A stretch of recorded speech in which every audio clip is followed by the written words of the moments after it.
The whip was heard from morning to evening, hanging, broken on the wheel, burning, and all manner of tortures inflicted on those unhappy people, for nothing else but to gratify their master's pride, wantonness, and cruelty. But blessed be to God, the scene has changed. And this, in 1797, it was apparent the Africans were going to win. By 1797, they had already defeated one French army. They had already defeated the British army of the West Indies. They had already defeated the Spanish army of Santo Domingo, and now they were about to defeat Napoleon's army. It was clear that the Africans were going to win that struggle. And so Prince Hall said this: they now confess, that is, the French had abolished slavery on the island, for example. They now confess that God has no respect of persons, and therefore receive them as their friends and treat them as brothers. Thus doth Ethiopia begin to stretch forth her hand from a sink of slavery to freedom and equality. Until that time, the idea of Ethiopia stretching forth her arms was interpreted primarily as the Ethiopians are expressing love for humanity. But what Prince Hall pointed out was that that arm now has a sword or a gun in it, and that is the way Africans are going to liberate Africans and destroy the chattel slave system. That was the beginning of a change in the African response, because now the Africans had to respond to the doctrine of white supremacy itself. And so we see in the succeeding periods that Africans began to anchor their protest on the basis of fighting against white supremacy itself. And one of the great leaders in that fight was David Walker. David Walker, who is known for his famous appeal, based his appeal upon the education of African people. David Walker saw that the real problem facing African people was the problem of the enslavement of the African mind. And what the Africans had to do, because of the results of this European campaign of white supremacy, was to liberate their minds. And so in the beginning of his appeal, he provided a teaching that most people who have read the appeal are really not fully conscious of. And that is the teaching that began with his observation that some of my brethren do not seem to know who the ancient Egyptians and the Pharaoh were. And then he says, for the benefit of those, let me assert that the Egyptians were Africans, such as we are, about the same as you see the colored people in the United States at the present day. And then he went on to say that in view of that fact, we have to learn something about it. In his words, he said that African people have to take a retrospective view of the arts and sciences, the wise legislators, the pyramids and other magnificent buildings, the turning of the channel of the river Nile by the sons of Africa or Ham, among whom learning originated and was carried then into Greece.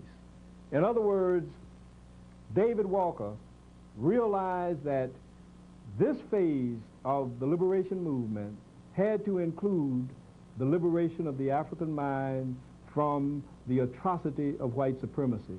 And he laid out the curriculum. The curriculum included, number one, hooking up with the Haitian Revolution. Here's what he said about the Haitian Revolution.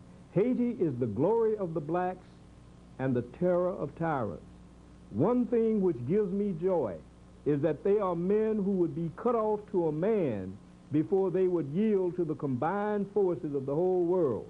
In fact, if the whole world was combined against them, it could do nothing with them. And that, for David Walker, was the model that all Africans ought to aspire.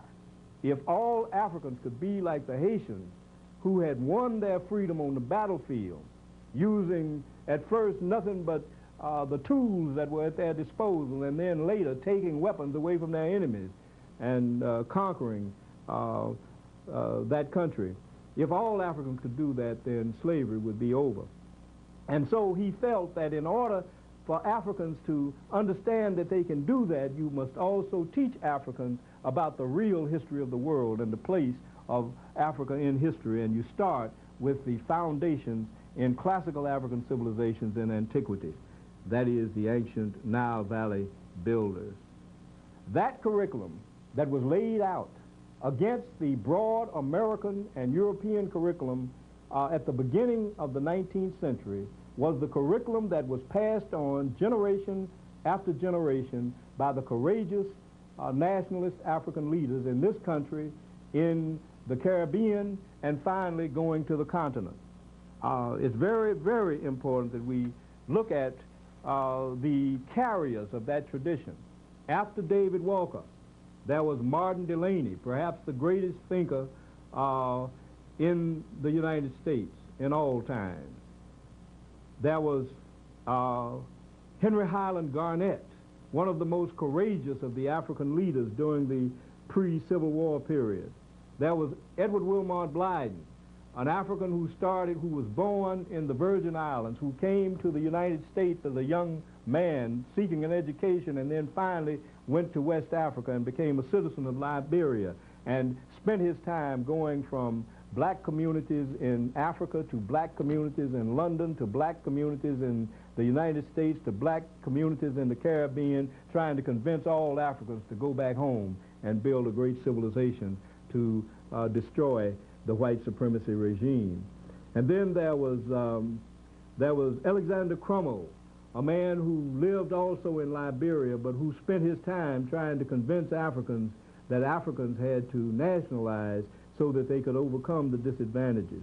And then there was Bishop Henry McNeil Turner, a man who, even though he was a great minister of the African Methodist Church, spent his time organizing the African people all over the world to take their destiny in their hands and go back home, who established contacts with the continent of Africa, and who set an awesome model for African adulthood. And then, of course, in the 20th century, there was Marcus Garvey, to whom the torch was passed, and even W.E.B. Du Bois, a great intellectual, got in on the passing of this heritage, and Carter Woodson, one of the great teachers who wrote The Miseducation of the Negro, and Leo Hansberry, who established African civilization studies at Howard University in the 1920s, and Drusilla Dunjee Houston, a black woman who wrote a book called The Wonderful Ethiopians of the Ancient Kushite Empire, that was a great inspiration to African people in a very dismal period in our history. And then to George G.M. James, who wrote The Stolen Legacy, and to Cheikh Anta Diop, who we call the master, the one who raised the study of African life to a truly scientific level. And then Chancellor Williams, who educated so many of us with his destruction of black civilization.